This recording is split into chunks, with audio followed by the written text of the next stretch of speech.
पहले एक हाथी था, बहुत ही मस्त मौला।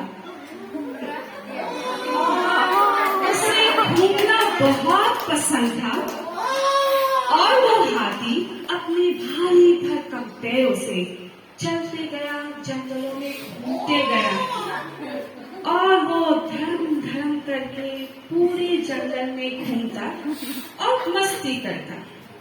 लेकिन उस हाथी को ये नहीं पता था कि बेचारी चींटियां उसके पैरों के नीचे आके दब जाती थी और बेचारी चींटियां बहुत दर्द से करा रही थी।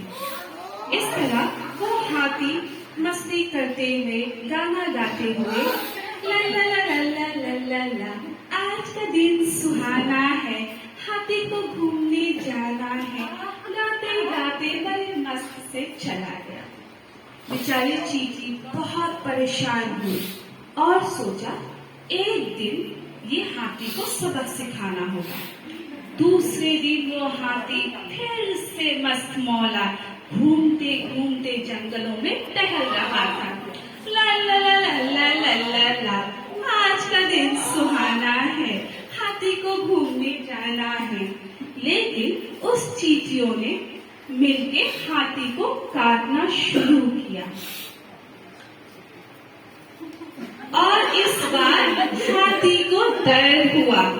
वो हाथी दर्द से छटपटाने लगा। तभी एक चींटी बोली,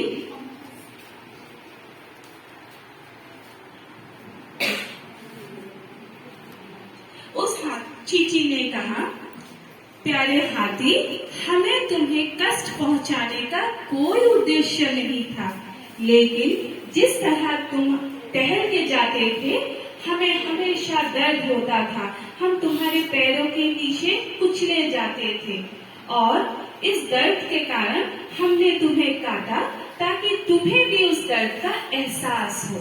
हाथी को अपनी गलती का एहसास हुआ और उसने माफी मांगते हुए कहा, प्यारी चींटी, अब से मैं इस बात का ध्यान रखूंगा और कभी किसी को कष्ट नहीं पहुंचाऊंगा।